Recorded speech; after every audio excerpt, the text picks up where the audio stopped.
Basic oxide, acidic oxide वगैरह, metallic oxide, non metallic oxide, उसका nature देखा था हमने, एसिडिक, बेसिक और न्यूट्रल और फिर एम्फोटेरिक। ठीक है, एम्फोटेरिक क्या होता है आपका, acidic as well as basic. ठीक है, बेसिक। तो हमने N2O5 वगैरह वाला कर लिया था। ठीक है, कुछ क्वेश्चंस आज भी कर रहे हैं। ठीक है, कंटिन्यू करते हैं हम लोग। यहाँ पे अपने पास है N2O3, P2O3, S2O3, देन आ जाएगा Sb2O3 एंड देन आ जाएगा Bi2O3। इसमें अब बस आपको ये बताना है कौन एसिडिक है, कौन बेसिक है, और कौन एम्फोटेरिक है और कौन न्यूट्रल है। दूसरा SO2 आ जाएगा आपके पास, SeO2 आ जाएगा आपके पास, TeO2 आ जाएगा आपके पास, पोलोनियम डाइऑक्साइड आ जाएगा। थर्ड ले लेते हैं हम लोग, VO ले लेते हैं आपका, VO2 ले लेते हैं आपका, फिर V2O3 ले लेंगे हम लोग, और फिर V2O5 ले लेंगे। तो स्टार्ट करिए अभिनव, क्वेश्चन नंबर 1 से। N2O3 के बारे में बताइए, P2O3 के बारे में बताइए।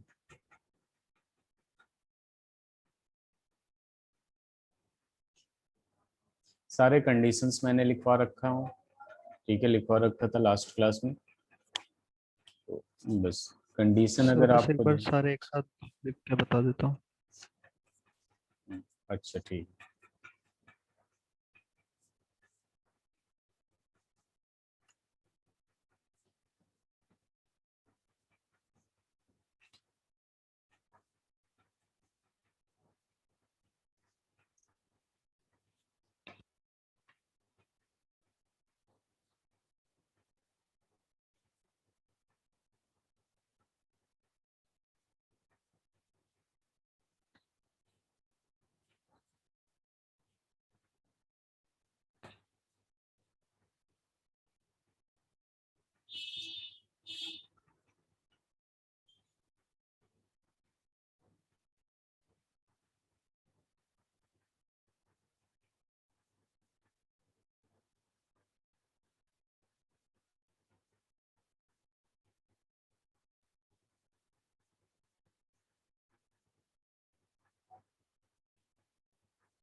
सर TeO2 क्या होगा? टेलुरियम। एम्फोटेरिक। नहीं,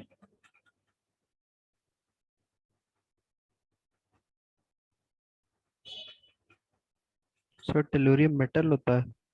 टेलुरियम मेटल, पोलोनियम मेटल होता है। टेलुरियम आपका नॉन मेटलॉइड होता है। सेलेनियम और टेलुरियम मैंने लिखवाया था ना, लिस्ट बनवाया था।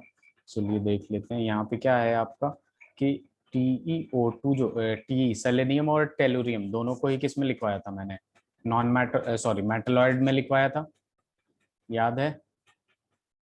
यस। तो चलिए जरा देखते हैं हम लोग कि ये वाला बताइए, फिर हम उस पर अभी आ जाते हैं। ये एसिडिक होगा, ये भी एसिडिक होगा। सर न्यूट्रल होगा ना N2O3। N2O3 न्यूट्रल कहाँ से हो गया?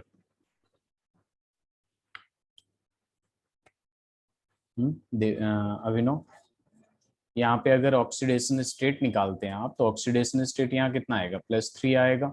ठीक है, यहाँ पे भी क्या आएगा, +3 आएगा। सब में +3 आ रहा है कि नहीं? Yes sir. ठीक है, और आप जब एसिडिक या बेसिक देखें, सबसे पहले ये नॉन मेटल है। नॉन मेटल है तो नॉन मेटल का ऑक्साइड क्या होता है, एसिडिक होना चाहिए, एक्सेप्ट एम्फोटेरिक, यही यस लिखवाया सर। था ना मैं। ठीक है, तो यहाँ पे जब नॉन मेटल की बात करते हैं, तो नॉन मेटल में क्या होता है, all are acidic except NOCO and N2O which are neutral, यही लिखवाया था ना। तो ये तो एसिडिक होगा ना। Yes sir. एम्फोटेरिक में मैंने क्या लिखवाया था, एम्फोटेरिक में आपका +4 ऑक्सीडेशन स्टेट अगर मेटल का होगा, तो एम्फोटेरिक होगा, ठीक है। और फिर मैंने कंडीशन लिखवा दिया था किसी किसी का, जैसे जिंक हो गया, बेरिलियम हो गया, एल्युमिनियम हो गया, गैलियम हो गया, टिन हो गया, क्रोमियम हो गया, +3 ऑक्सीडेशन स्टेट में एम्फोटेरिक होता है। वेनेडियम है +5 ऑक्सीडेशन स्टेट में क्या होता है आपका, एम्फोटेरिक होता है। एसबी एंटीमनी +3 में होता है, आर्सेनिक +3 में होता है, लेड, ठीक है, ऐसे लिखवा दिया था मैंने। तो यहाँ पे ये भी एसिडिक हो जाएगा, ठीक है, H2O3।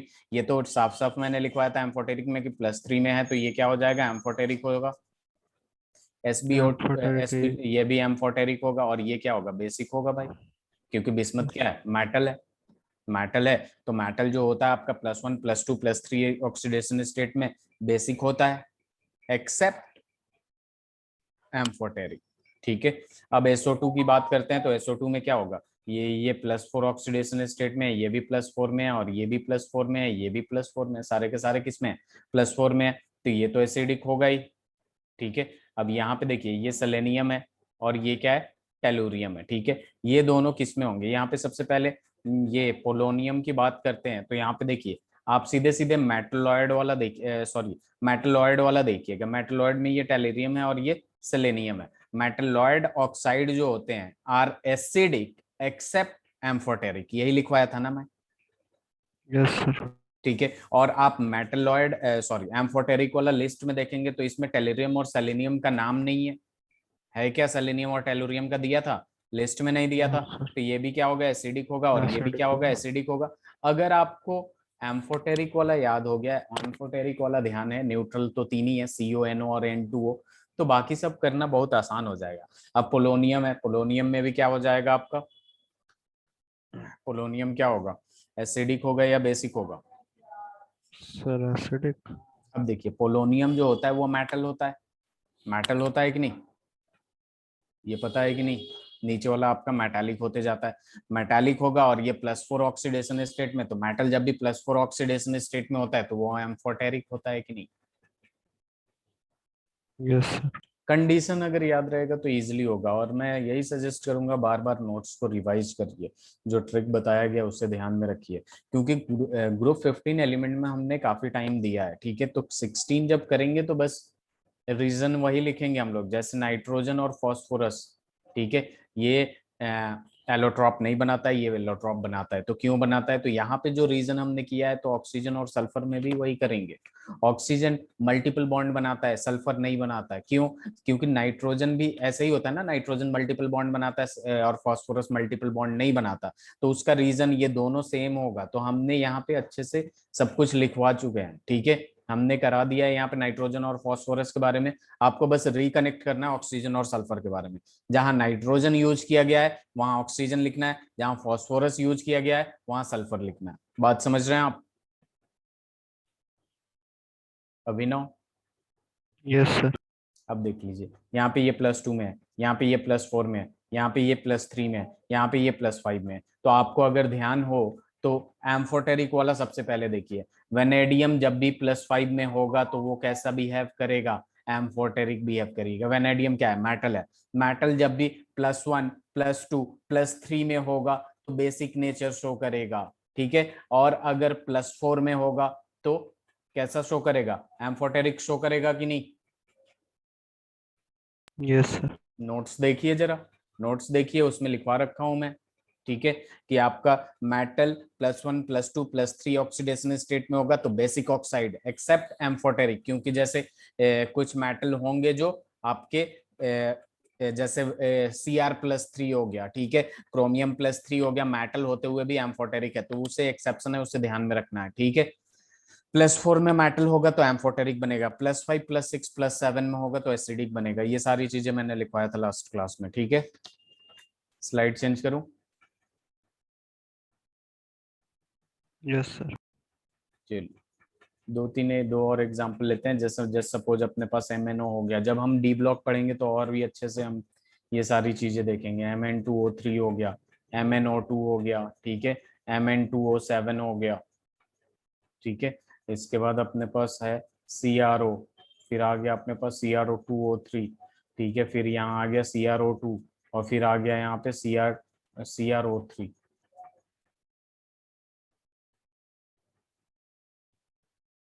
तो जरा बताइए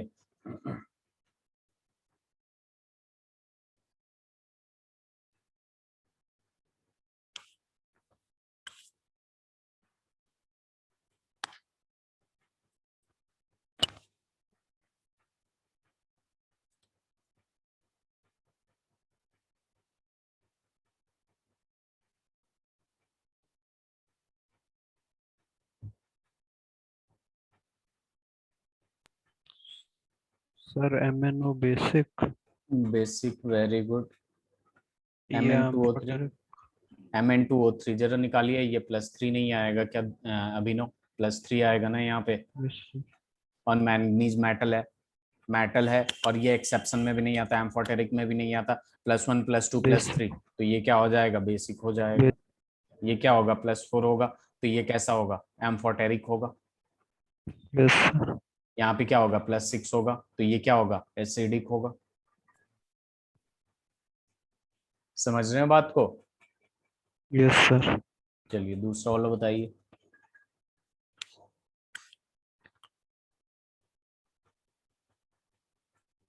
सर बेसिक यहाँ पे आ जाएगा +2, कभी भी निकाल लीजिएगा, ज्यादा बेटर होगा। यहाँ पे ये +3, यहाँ पे क्या हो जाएगा? +4 हो जाएगा, यहाँ पे ये +6 हो जाएगा। तो आपका बिल्कुल आंसर सही, बेसिक। ये बताइए जल्दी से। Sir amphoteric. एम्फोटेरिक, क्योंकि ये एक एक्सेप्शन था उसमें, Cr+3 में जब भी होगा एम्फोटेरिक। CrO2 बताइए जल्दी। सर ये भी बेस नहीं एसिडिक होगा। Amphoteric, metal with oxidation state +4 amphoteric, metal with oxidation state +1 +2 +3 basic, metal with oxidation state +5 +6 +7 acidic. Yes. ठीक है, इतना काफी है। आगे बढ़ते हैं। ठीक है, ये समझ में आया? इसको ध्यान में रख लीजिए। ठीक है, यस। स्लाइड चेंज करूं?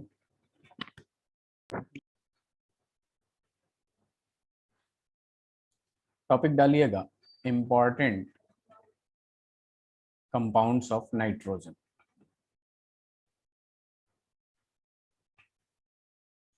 इंपॉर्टेंट कंपाउंड्स ऑफ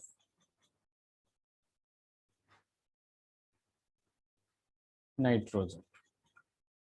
अब देखिए, यहाँ पे इंपॉर्टेंट कंपाउंड्स ऑफ नाइट्रोजन की बात करें तो सबसे पहले आता अपने पास निट्रिक एसिड।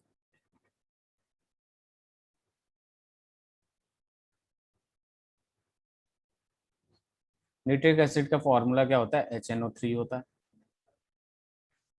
सबसे पहले इसमें मैंने पहले ही बताया था, किसी भी कंपाउंड को पढ़ने के लिए हम सबसे पहले उसकी प्रिपरेशन देखते हैं। ठीक है, तो यहाँ पे सबसे पहला आ जाएगा अपने पास मेथड ऑफ प्रिपरेशन।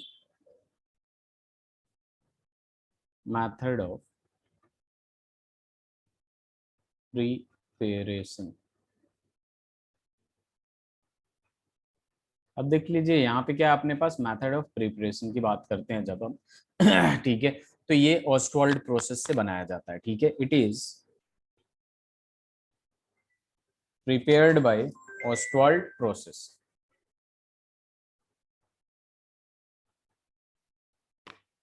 इससे लिखिए जरा।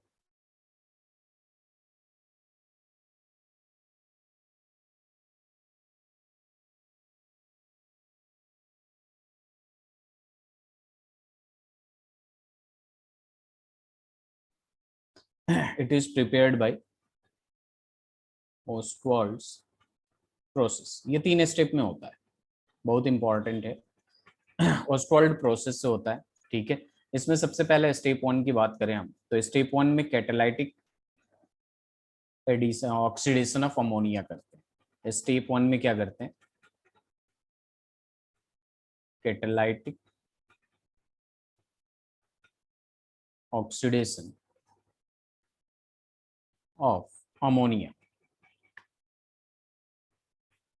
ठीक है, तो यहाँ पे बेसिकली NH3 को लेते हैं हम लोग। ठीक है, इसमें क्या करते हैं? इसका ऑक्सीडेशन करते हैं। ठीक है, एज अ कैटलिस्ट प्लेटिनम और रोडियम लेते हैं। ठीक है, at 500 kelvin and 9 bar pressure. तो यहाँ पे हमें देता है नाइट्रोजन मोनोऑक्साइड दे देता है। ठीक है, क्या दे देता है? नाइट्रोजन मोनोऑक्साइड, ये बैलेंस कर रहा हूं मैं, नाइट्रोजन मोनोऑक्साइड देता है। अब हम क्या करते हैं स्टेप टू में ऑक्सीडेशन ऑफ NO करते हैं। स्टेप टू में क्या करते हैं, ऑक्सीडेशन ऑफ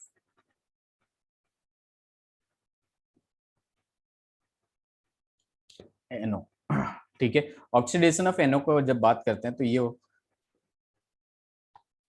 2NO को O2 में ऐड करते हैं तो ये कन्वर्ट हो जाता है 2NO2 का। ठीक है, और स्टेप 3 में क्या कर देते हैं हम लोग, इसको हाइड्रोलाइज कर देते हैं। स्टेप 3 में क्या कर देते हैं, हाइड्रोलाइसिस ऑफ NO2, जो यहाँ पे बना है उसका हम लोग क्या कर देंगे, हाइड्रोलाइसिस, सही से लिखा तो एक मिनट रुक जाइए, hydrolysis of NO2, hydrolysis of NO2, यानी NO2 को वाटर में डाल दिया हमने, तो यहाँ पे NO2 प्लस H2O जब करेंगे हम लोग तो ये सीधे सीधे अपने को क्या दे देगा, HNO3 दे देगा। क्या दे देगा, HNO3, और प्लस में आ जाएगा आपका NO बाहर। तो ये स्टेप होता है आपका ऑस्टवाल्ड प्रोसेस का, जिसमें सबसे पहले कैटालाइटिक ऑक्सीडेशन कराते हैं हम अमोनिया का, वहां पे नाइट्रोजन मोनोऑक्साइड बनता है, फिर उसको ऑक्सीडेशन करके नाइट्रोजन डाइऑक्साइड बनाते हैं, एंड देन नाइट्रोजन डाइऑक्साइड का हाइड्रोलाइसिस कर देते हैं। क्लियर है अभिनव? तो स्टेप 1 में कैटलिस्ट क्या था? Catalytic oxidation of ammonia. ये सर, ये प्लैटिनम और साथ में क्या है? रोडियम है, RH। Okay sir.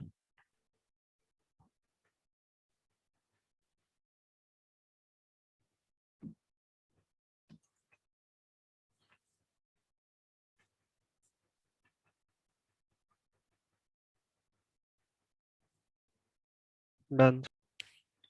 अब देखिए यहाँ पे इंपॉर्टेंट चीज आती है, ये भी लिख लिया आपने, यस। Very good.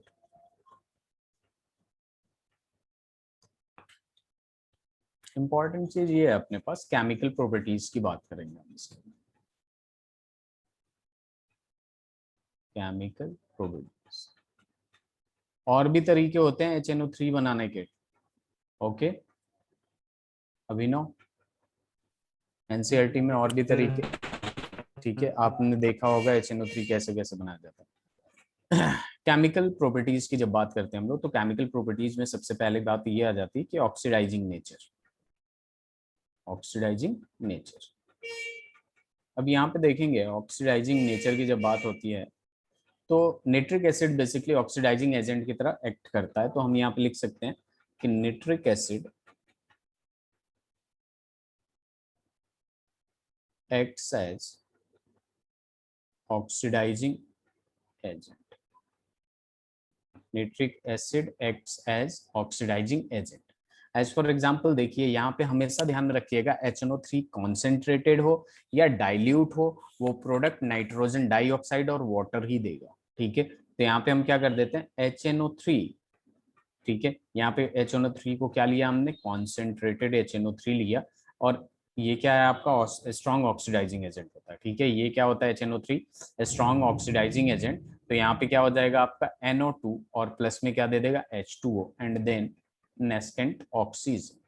ठीक है, यहाँ पे दो से मल्टीप्लाई कर देंगे, बैलेंस कर देंगे। अगर इसी HNO3 को आपने डाइल्यूट कर दिया तो उसका ऑक्सीडाइजिंग नेचर जरा सा डिक्रीज हो जाता है, तो यहाँ पे जो प्रोडक्ट देगा आपको देगा नाइट्रोजन मोनोऑक्साइड, ठीक है, और प्लस में दे देगा H2O एंड देन, ठीक है।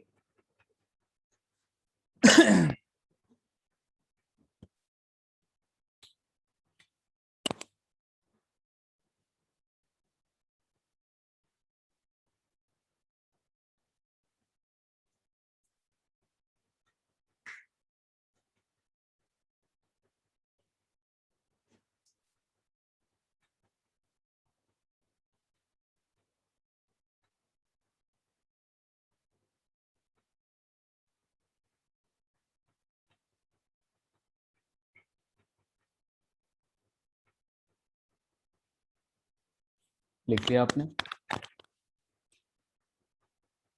Done sir. ओके, अब देखिए अपने पास क्या आता है विनो, ऑक्सीडाइजिंग प्रॉपर्टीज। ठीक है, ऑक्सीडाइजिंग प्रॉपर्टीज, ऑक्सीडाइजिंग प्रॉपर्टीज।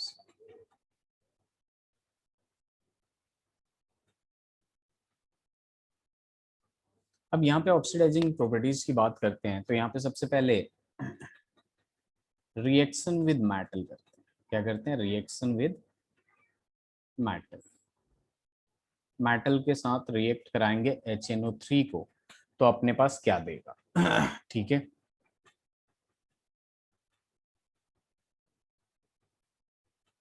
एक मिनट रुक जाइए।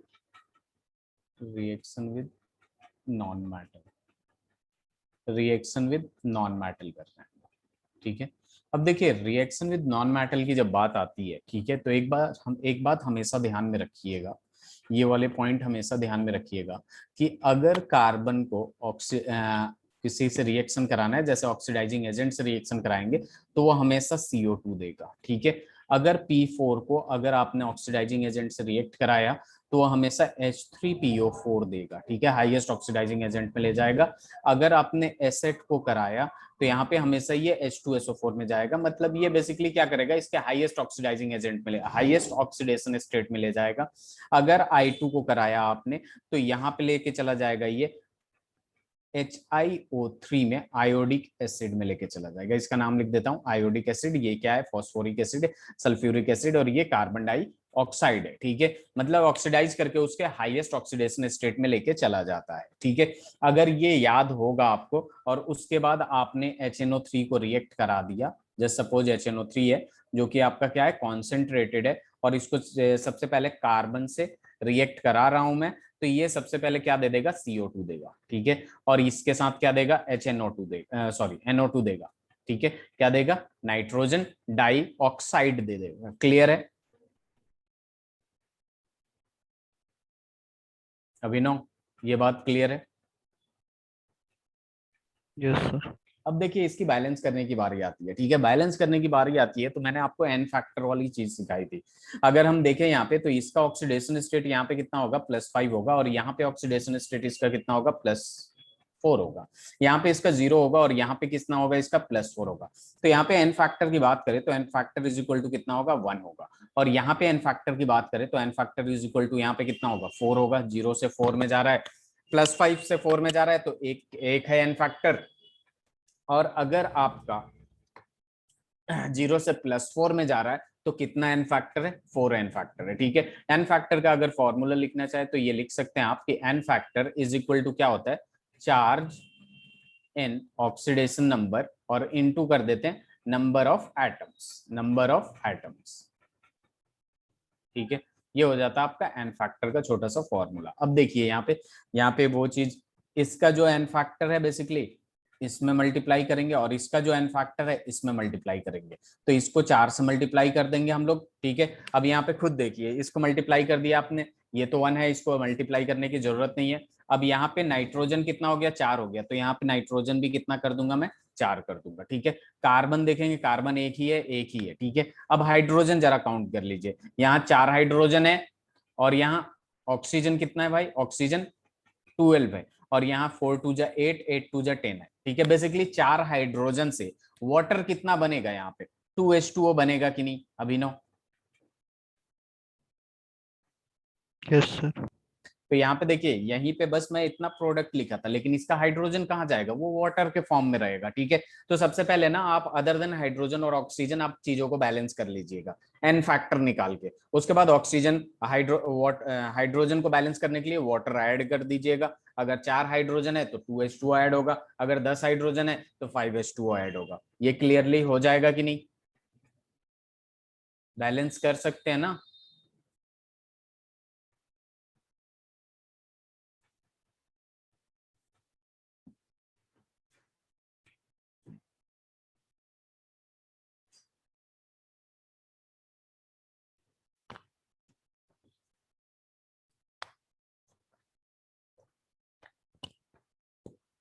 अभिनव,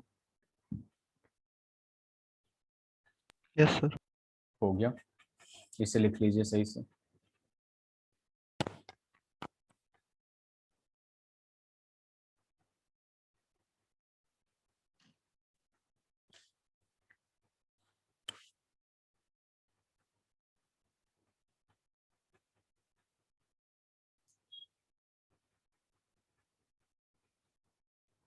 डन सर।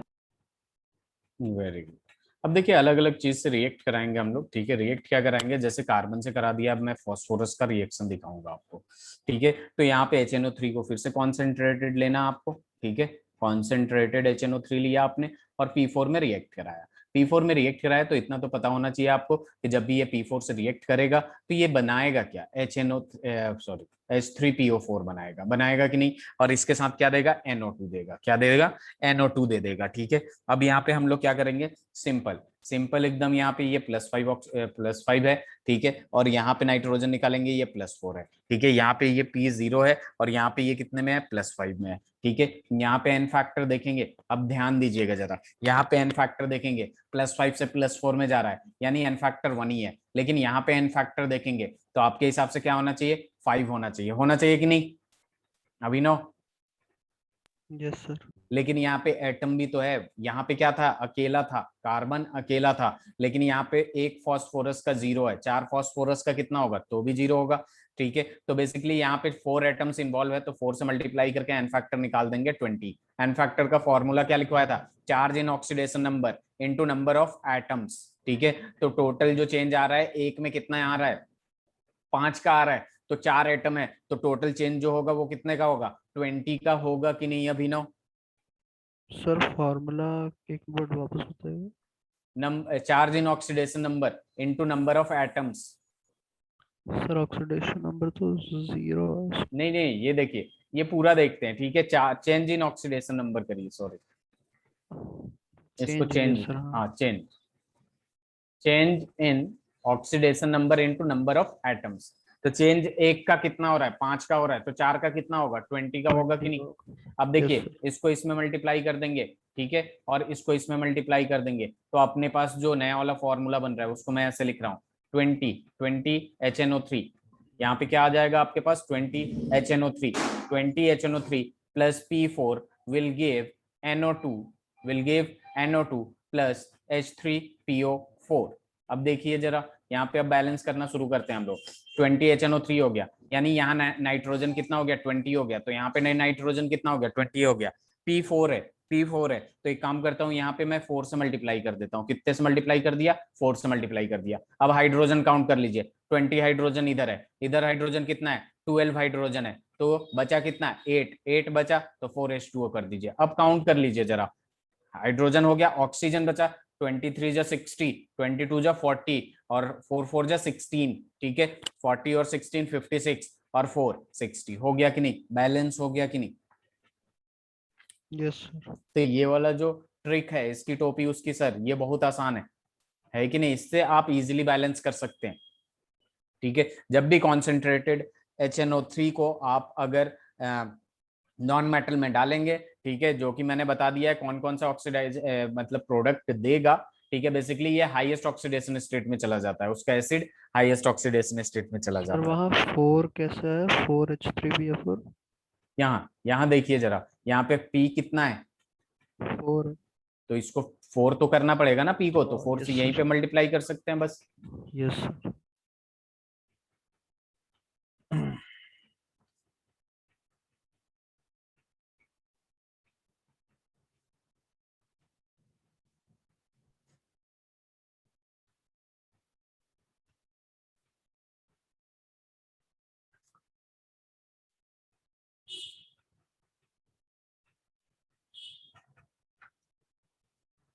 हो जाए तो बताइएगा।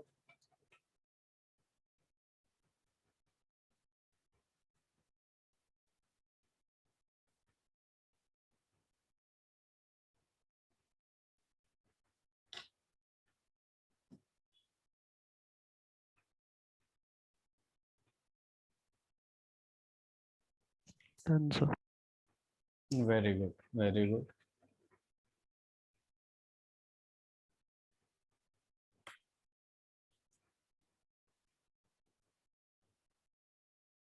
अब देखिए, अब अपने पास क्या आ रहा है, सल्फर वाला आ रहा है, ठीक है। तो यहाँ पे फिर से हम लोग क्या करेंगे, HNO3 को रिएक्ट करेंगे सल्फर से, ठीक है। तो यहाँ पे देखिए HNO3 को जब मैंने सल्फर यानी एसिड से रिएक्ट कराया, एसिड से रिएक्ट कराया, तो यहाँ पे प्रोडक्ट क्या देगा, अकॉर्डिंग टू अस प्रोडक्ट क्या देगा, NO2 देगा, सल्फर क्या हो जाएगा, H2SO4 हो जाएगा। अब बैलेंस करने की बारी आ रही है, बैलेंस करने की बारी आ रही है, +5 +4 0 +6, ठीक है। एन फैक्टर इसका 1 ही होगा, इसका एन फैक्टर निकालिए, टोटल चेंज 1 से आ रहा है 6, तो 8 से कितना आ जाएगा, 48 आएगा कि नहीं, यस सर। 48 आ गया, ठीक है। अब बैलेंस करना शुरू करते हैं, ठीक है। तो यहाँ पे क्या हो जाएगा, HNO3, ठीक है, यहाँ पे लिख देते हैं एसिड, ठीक है, यहाँ पे लिख देते हैं हम लोग NO2, और उसके बाद यहाँ लिख देते हैं H2SO4, ठीक है, H2SO4। अब जरा देखिए ध्यान से, ठीक है, इसको इसमें मल्टीप्लाई करेंगे, इसको इसमें मल्टीप्लाई करेंगे, तो ये 48 यहाँ आ जाएगा, ठीक है। 48 हुआ, नाइट्रोजन 48 हो गया, तो यहाँ पे डायरेक्ट 48 कर देता हूँ, सल्फर 8 है तो यहाँ पे सल्फर 8 से मल्टीप्लाई कर दिया। अब जरा हाइड्रोजन इधर काउंट कर लीजिए, 48 हाइड्रोजन इधर है, इधर हाइड्रोजन काउंट करिएगा, 8 2 जा कितना हुआ, 8 2 जा 16 है, ठीक है। तो यहाँ पे 32 यानी 16 H2O ऐड कर देंगे, मतलब और आपको इधर टोटल 48 हाइड्रोजन है, इधर 16 है, तो बचा कितना, 32 हाइड्रोजन और चाहिए, तो यहाँ पे यस 16 H2O ऐड कर दूंगा, तो हाइड्रोजन बराबर हो गया। अब ऑक्सीजन को देख लेते हैं, ऑक्सीजन को देखिए, 48 इंटू 3 कर लीजिए, 48 इंटू 3 कितना हो गया, 3 8 जा 24, 3 4 जा 144, 144 इधर है, यहाँ पे करेंगे 2 8 जा 16, 2 4 जा 8, 96, और प्लस यहाँ से कर देंगे 8 4 जा 32, तो ये कितना हो जाएगा, ये भी तो हो जाएगा आपका, सर वो 16 वाला भी ऐड होगा ना? कहाँ पे है 16 वाला, अच्छा हाँ, +16 यानी ये हो गया 48, तो आर, हाँ, 144 144 बैलेंस 144। हो गया बैलेंस। Yes sir.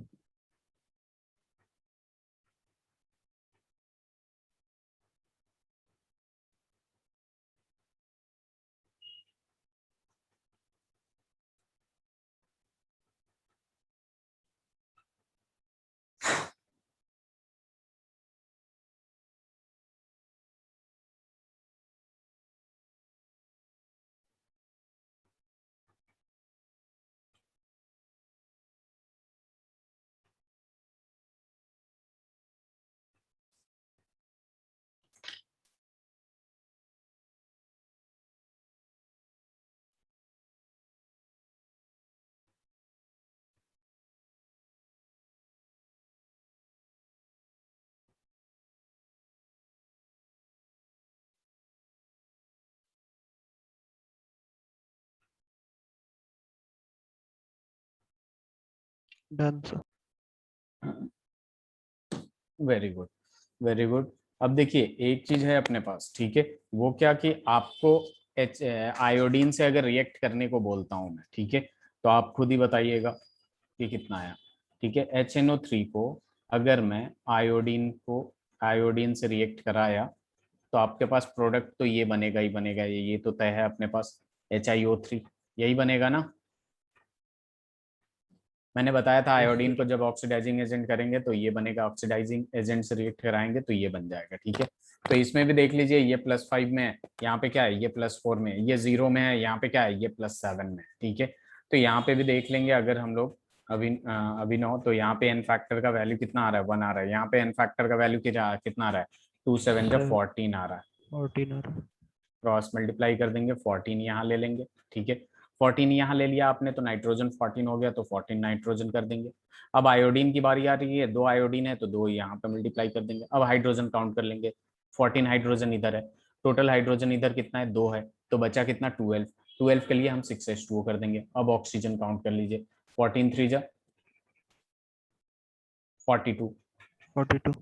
42 इधर देखेंगे, 14 2 जा 28, और यहाँ पे 2 3 जा 6 और 6, ठीक है। तो यहाँ पे भी कितना आ गया, 42 आ गया, यस सर।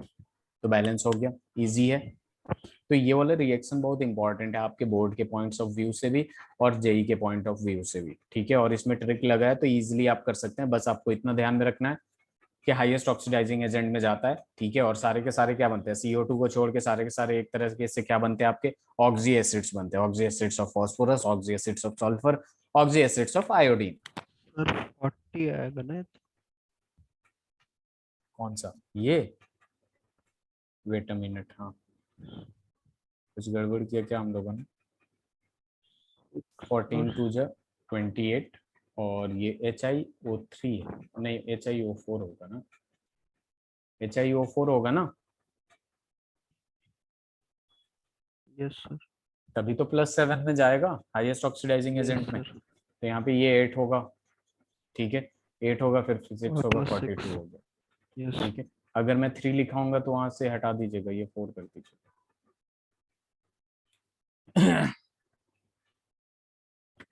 क्लियर है? Done sir.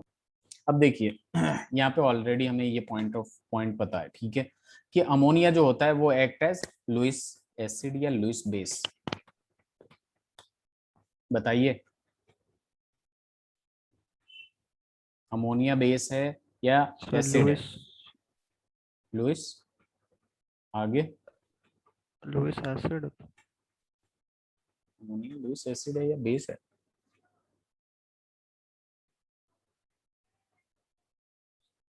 एसिड बेस क्या होता है? एसिड क्या होता है in terms of electron? Sir base होगा वो। हाँ, लुइस बेस, डोनेट क्योंकि कर ये डोनेट करता है ना, लुइस बेस एंड सकते। Yes can sir. Donate electron to central matter, metal atom या सेंट्रल मेटल एटम भी लिख सकते हैं, metal atom, and form complex compound. आपने देखा भी है कॉम्प्लेक्स कंपाउंड में बनाता है, and form complex compound. Therefore ammonia acts as ligand. इस वजह से अच्छा बेस होने की वजह से ये लिगेंड की तरह एक्ट करता है, बाकी PH3 वगैरह नहीं करते हैं, ठीक है। तो यहाँ पे Cu+2 एक्वस में जब भी रहता है और 4NH3 का 4 मोल जब मिलता है, तो ये पता है आपको क्या दे देता है, यहाँ पे दे देता है आपको CuNH3 का होल 4, और पावर में क्या दे देता है, +2। यहाँ पे ये ब्लू में होता है और यहाँ भी क्या हो जाता है, ब्लू कलर का रहता है ये compound, due to the presence of Cu+2, ठीक है।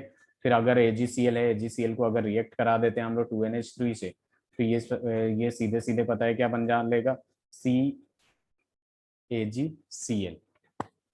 Cu क्यों लिख रहा हूँ, यहाँ पे क्या बना लेगा, Ag बना लेगा, Ag के साथ NH3 का होल ट्वाइस आ जाएगा, NH3 का whole twice as a ligand, और फिर ये आ जाएगा Cl।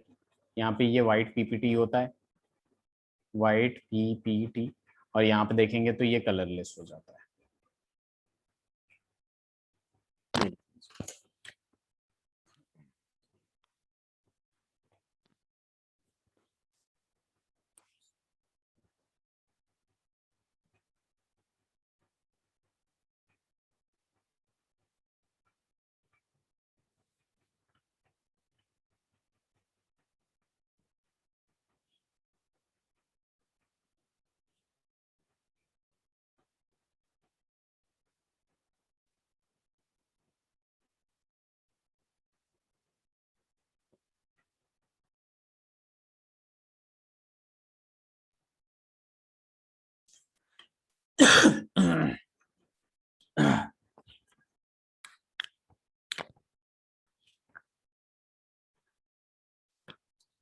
Done sir. ओके, तो देखिए यहाँ पे अब अपने पास नेक्स्ट पॉइंट क्या आता है, अमोनिया का यूजेज आ जाता है, दो इंपॉर्टेंट यूजेज हो, ठीक है, इसको लिख देता हूं मैं। Ammonia is used for preparation of fertilizers, nitrogenous fertilizers. Ammonia is used for preparation of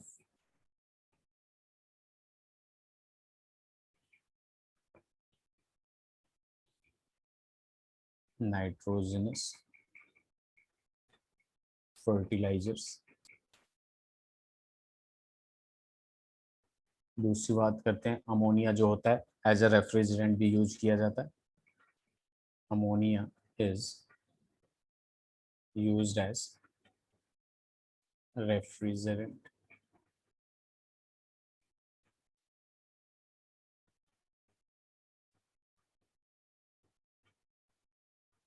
ये दो पॉइंट लिख लीजिए।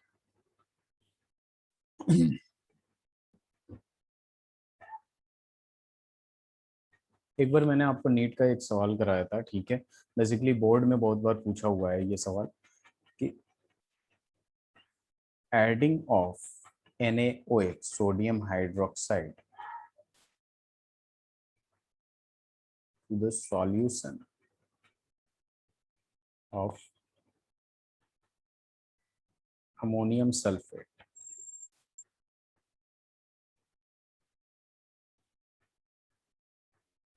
then colorless gas A with pungent smell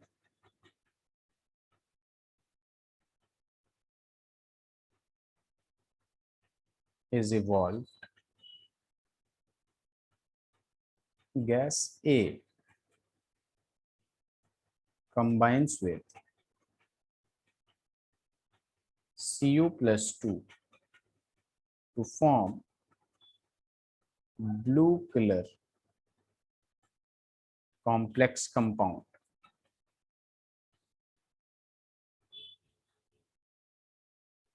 Identify gas A.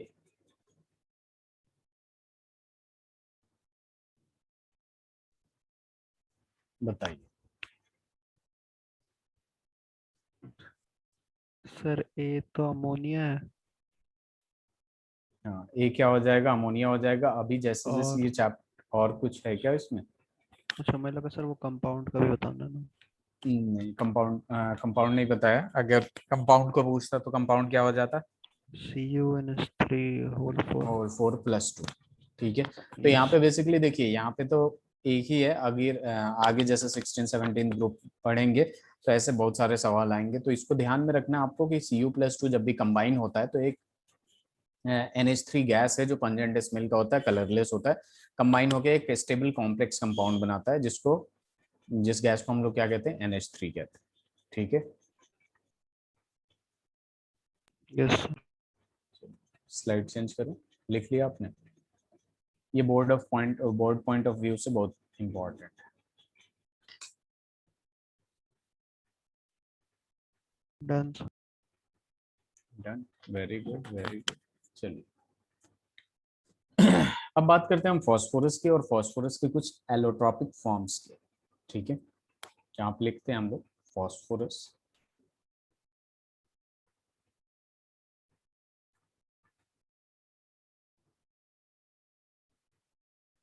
Allotropic forms.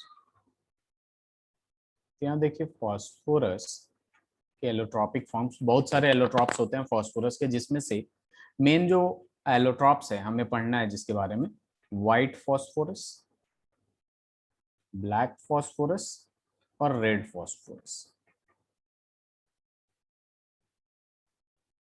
P का मतलब क्या हो गया, फास्फोरस हो गया। पी का मतलब क्या हो गया अभिनव?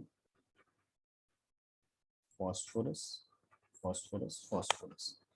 तो ये तीन फास्फोरस के एलोट्रॉप्स हैं। ठीक है, सबसे पहले बात करेंगे हम लोग व्हाइट फास्फोरस की।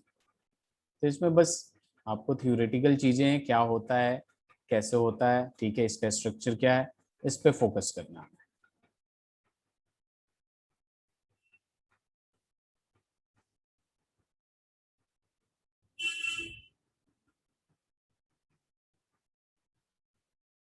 व्हाइट फास्फोरस, अगर हम व्हाइट फास्फोरस की बात करते हैं, ठीक है, तो ये एक ट्रांसलूसेंट वैक्सी सॉलिड होता है जो कि पॉइजनस होता है और इनसॉल्यूबल होता है वाटर में, लेकिन ये आपका कार्बन डाइसल्फाइड में सॉल्यूबल होता है। ठीक है, तो इन सब चीजों को ध्यान में रखना होता है। और ये क्या होता है, बेसिकली डार्क में ग्लो करता है। ठीक है, तो इसी पॉइंट्स को लिख रहा हूं मैं, it is translucent white waxy solid. ठीक है, दूसरा पॉइंट लिख सकते हैं, it is poisonous.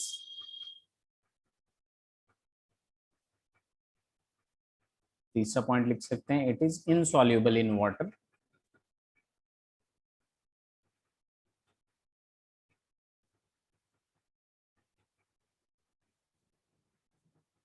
But soluble in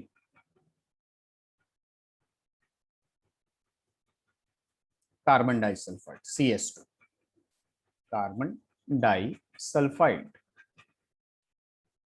It glows in dark. It glows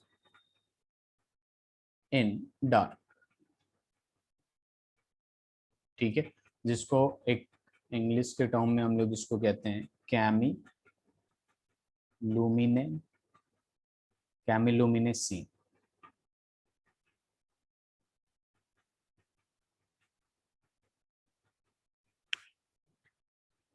ठीक है, इट ग्लोज इन डार्क. और इस प्रोसेस को हम लोग क्या कहते हैं, इसको जो भी सब्सटेंस हो जाते हैं कैमी लुमिनेसी. ठीक है, इसके बाद बात करते हैं कि जब भी हम NaOH को बॉईल करते हुए उसमें डालते हैं तो ये आपका pH 3 देता है. ठीक है, पहले ये सारे पॉइंट्स लिख लीजिए.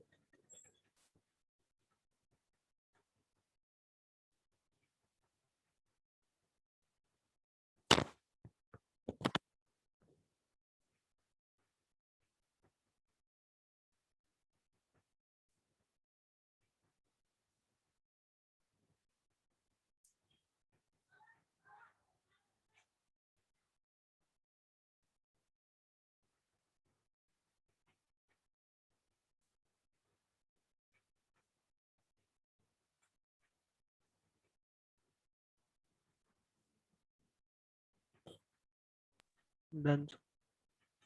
हो गया. चलिए, अब देखिए इसके बाद नेक्स्ट पॉइंट में हम लोग ये लिख सकते हैं.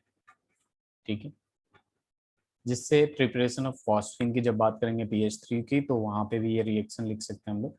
It dissolves in boiling NaOH, boiling sodium hydroxide in an inert atmosphere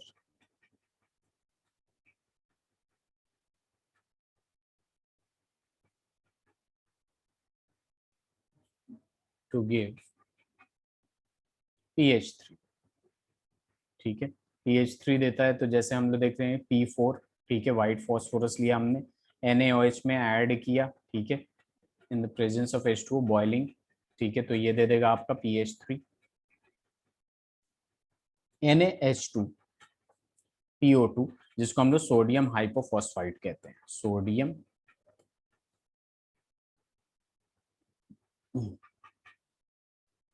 हाइपोफॉस्फाइड. ये जो आपका व्हाइट फॉस्फोरस होता है ये बेसिकली बहुत कम स्टेबल होता है, जिसकी वजह से ज्यादा रिएक्टिव होता है. तो इसको भी लिख सकते हैं it is less stable and therefore more reactive, therefore high reactive, more reactive is better, more reactive than other solid phases.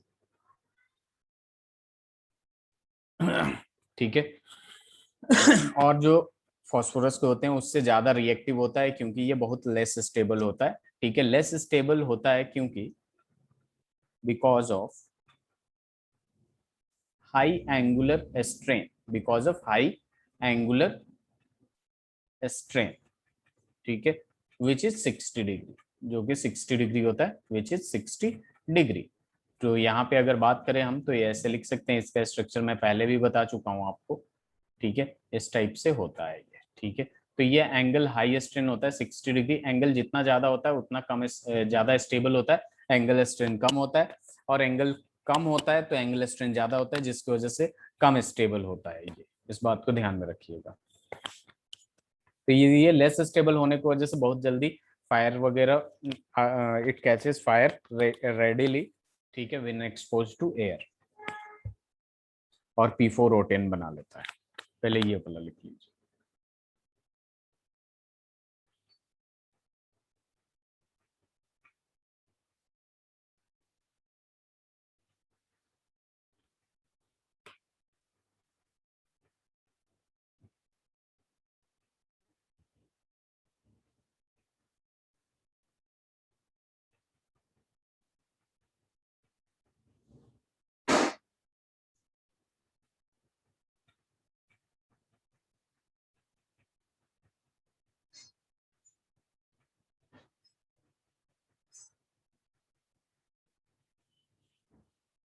Done.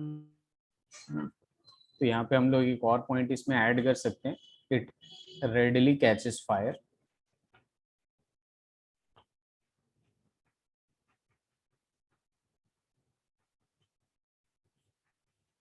In air to give dense white fumes of P4O10। और इसका structure भी हम लोग किए हुए हैं, P4O6 P4O10 P4O8, है ना अभिनव?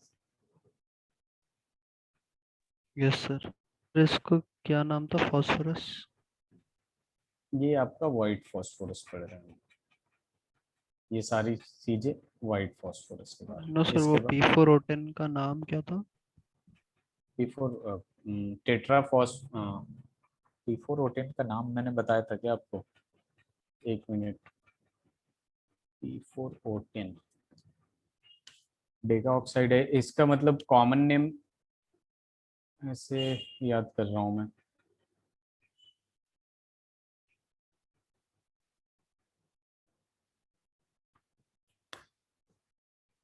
इसमें ये साइक्लिक स्ट्रक्चर बनेगा तो इसका नाम अजीब सा आएगा, ठीक है, जिसको हम लोग टेट्रा पेंटॉक्साइड होता है पेंट, फिर। क्या क्या penta oxide, sir phosphorus pentoxide. Phosphorus penta, कैसे फॉस्फोरस पेंटा ऑक्साइड नहीं आएगा। जैसे इसका एग्जैक्ट नाम अगर लिखना चाहें हम लोग तो इस साइक्लिक बनेगा तो वो अलग ही नाम आता है, ठीक है, मैं अभी आपको थोड़ी देर में उसका बताता हूँ, ठीक है। इसे लिख लीजिए P4O10, स्ट्रक्चर कुछ ऐसा बनेगा। सर जैसे P2O5 पेंटॉक्साइड होता है तो उसमें 2 मल्टीप्लाई करते हैं तो। अच्छा, P2O5, लेकिन P2O5 आपका साइक्लिक स्ट्रक्चर नहीं बनेगा ना, ये तो काफी डिफरेंस है। जैसे P आपने बना दिया, इधर डबल बॉन्ड O कर दिया, इधर डबल बॉन्ड O कर दिया, डबल बॉन्ड O कर दिया, डबल बॉन्ड O कर दिया, ठीक है। तो ये तो यस सर। आपका साइक्लिक स्ट्रक्चर है, लेकिन P4O10 तो आपका सीधे सीधे साइक्लिक स्ट्रक्चर बना लेगा, जिसमें POP लिंकेज वगैरह होता है, ऊपर से ये स्ट्रक्चर सब पे डबल बॉन्ड O बनाएगा, ठीक है। तो ये इनऑर्गेनिक का नाम का मतलब रूल्स हमें पढ़ना नहीं है वैसे। आपको मैंने उसका बताया था S3P3O9 का, ठीक है, इसमें ट्राई साइक्लो करके आता है। Okay sir. इसका पूरा रूल्स वगैरह पढ़ना पड़ेगा। अगर इसका पूरा नाम लिखना है तो ऐसे लिख सकते हैं आप कि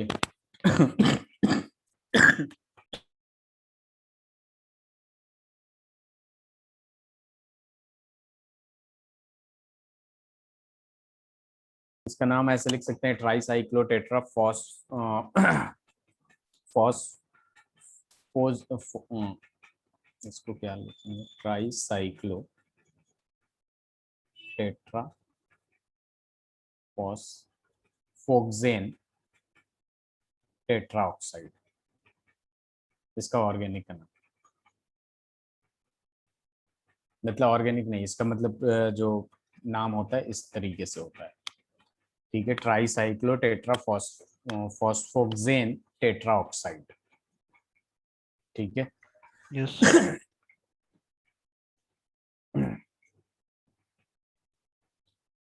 तो बेसिकली आपका नाम ऐसे नोमेनक्लेचर हमें पढ़ना नहीं होता, इसलिए मैंने बताया भी नहीं है इसका। बाकी ओके सर। H2SO4 H3PO4 वगैरह तो आता हमें। Done sir.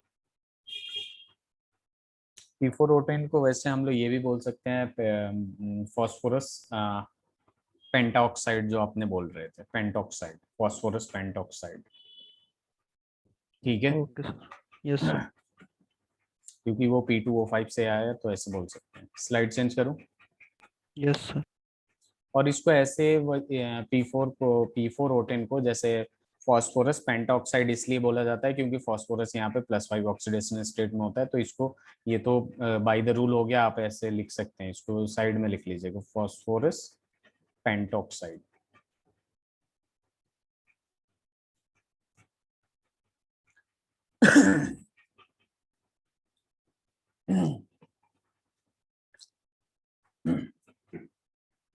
चलिए, तो आगे बढ़ते हैं हम लोग व्हाइट फॉस्फोरस हो गया, रेड फॉस्फोरस की बात करते हैं। इसका रिएक्शन लिख लीजिएगा कि जैसे ये P4 है और ये 5O2 से मिलता है, तो ये सीधे सीधे क्या बना लेगा अभिनव, P4O10।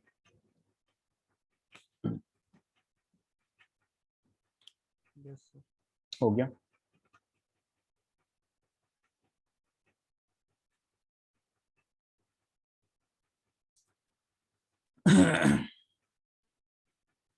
Done sir.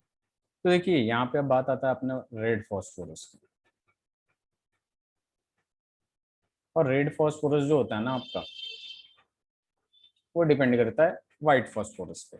Basically white phosphorus क्या होता है आपका, लेस स्टेबल होता है, और उसको हीट करते हैं एट 573 केल्विन, तो अपने को मिलता है रेड फॉस्फोरस। ठीक है।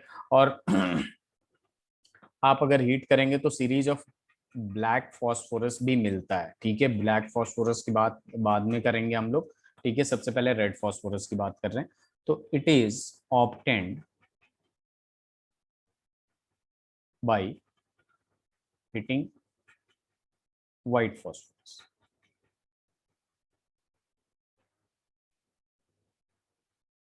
It is obtained by heating white phosphorus at 573 Kelvin। पहला पॉइंट ये हो गया। दूसरा ये लिख सकते हैं हम लोग, देखिए जैसे ये जो रेड फॉस्फोरस होता है बेसिकली ये नॉन पॉइजनस होता है और आपका insoluble in water as well as carbon disulphide. तो हम लिख सकते हैं red phosphorus it is non poisonous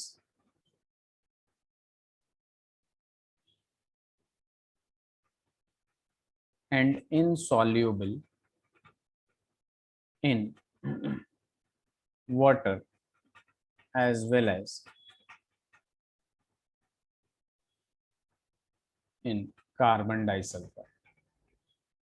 carbon disulphide clear है। ये लेस रिएक्टिव होता है क्योंकि ज्यादा स्टेबल होता है, और ये बेसिकली पॉलीमेरिक फॉर्म में एग्जिस्ट करता है, इसलिए ज्यादा स्टेबल होता है। हम यहाँ पे लिख सकते हैं it is less reactive than white phosphorus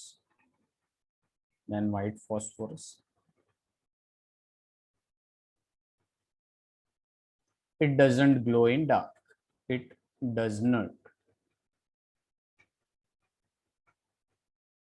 glow in dark। ठीक है, ये सारे पॉइंट्स लिख लीजिए।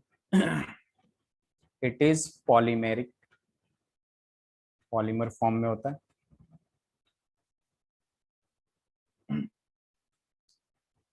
Consist of chains of P4, chains of P4 tetrahedron. वो भी टेट्राहेड्रॉन होता है और ये भी क्या होता है, टेट्राहेड्रॉन लिंक्ड टुगेदर। बहुत इंपॉर्टेंट पॉइंट है रिगार्डिंग एलोट्रॉप्स ऑफ फॉस्फोरस। ये सारी चीजें लिख लीजिए।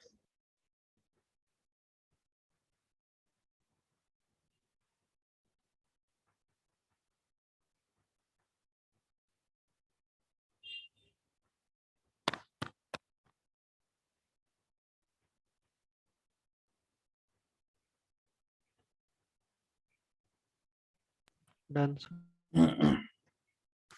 स्लाइड चेंज करो। अब देखिए यहाँ पे अपने अपने पास रेड फॉस्फोरस की बात कर रहे हैं। तो रेड फॉस्फोरस ऐसे होता है, जैसे वो होता है वैसे ही होता है। फर्क इतना होता है कि 1 2 3 4 5वां ऐसे ये एक बॉन्ड बनाएगा, इधर से एक खाली रहेगा। ये नहीं ज्वाइंट करिएगा, नहीं तो पूरा का पूरा वो हो जाएगा। ठीक है, फिर यहाँ से ऐसे किया आपने, पी पी पी पी किया आपने, ये ऐसे होगा ऐसे, फिर से आप कर सकते हैं। तो ये पॉलीमेरिक फॉर्म में होता है बेसिकली, इस फॉर्म में।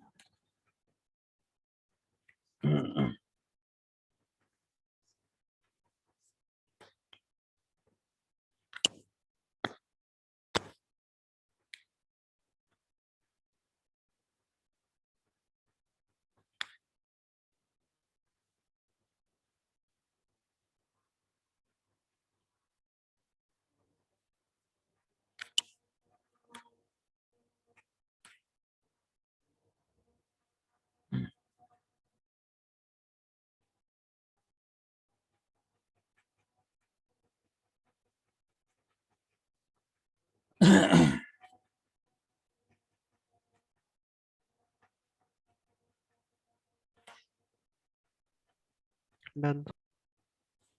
अब देखिए अपने पास क्या आता है ब्लैक फॉस्फोरस। ब्लैक फॉस्फोरस का दो फॉर्म होता है, एक होता है अल्फा और एक होता है बीटा। ब्लैक फॉस्फोरस, इनके बारे में हमें बहुत सारा डिटेल्स में नहीं पढ़ना है, बस थोड़े बहुत प्रॉपर्टीज पढ़ लेना है, बस काफी है। It has two forms. एक आ जाएगा आपके पास alpha black phosphorus,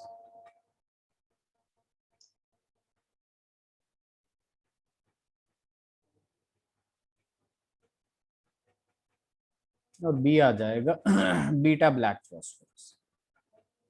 beta black phosphorus. अब हम देखेंगे कि अल्फा ब्लैक फॉस्फोरस कैसे बनता है। तो यहाँ पे ध्यान में दीजिएगा कि अल्फा ब्लैक फॉस्फोरस, पी का मतलब phosphorus, is formed when red phosphorus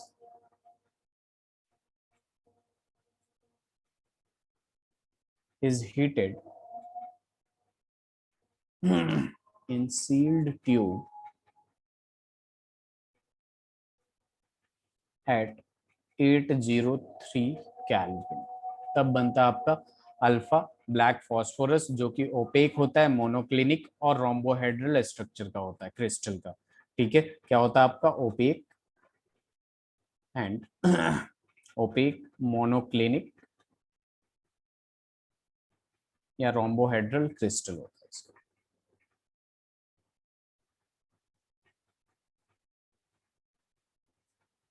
ठीक है, जबकि हम बीटा ब्लैक की बात करें, हम लोग beta black phosphorus is prepared by,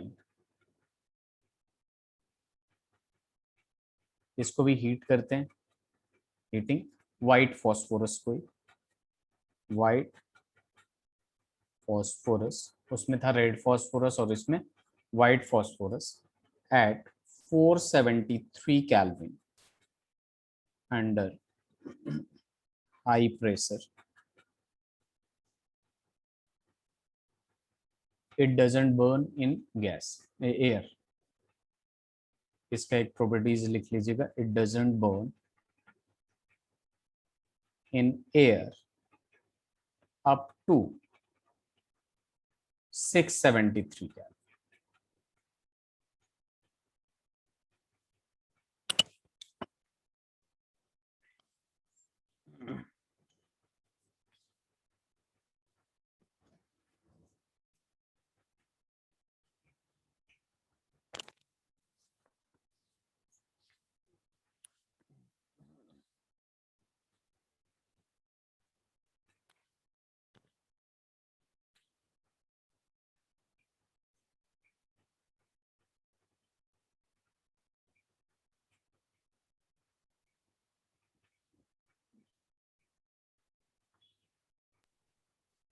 done.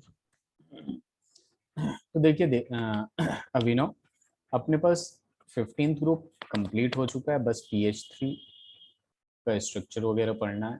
ठीक है, उसके बाद 16th ग्रुप पढ़ेंगे। 16th ग्रुप स्टार्ट करने से पहले नेक्स्ट क्लास में मैं ये चाहता हूँ आपसे कि 15th ग्रुप सारे कवर कर लीजिए आप, सब कुछ। ठीक है, क्योंकि जितनी भी सारी चीजें मैंने पढ़ाया आपको एक्सेप्ट आयोनाइजेशन एनर्जी, सारी चीजों को ध्यान में रखिएगा कि ये मल्टीपल बॉन्ड बनाता है, ये नहीं बनाता है। तो क्यों नहीं बनाता है? क्योंकि सारे रीजन्स मैक्सिमम यहाँ यूज होंगे, तो यहाँ पे बहुत जल्दी आगे बढ़ेंगे हम लोग। ठीक है, क्योंकि हमने 15th ग्रुप में बहुत टाइम दिया है।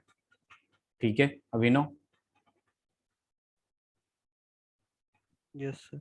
बाकी हम लोग नेक्स्ट क्लास में कंटिन्यू करेंगे। ओके। Okay sir.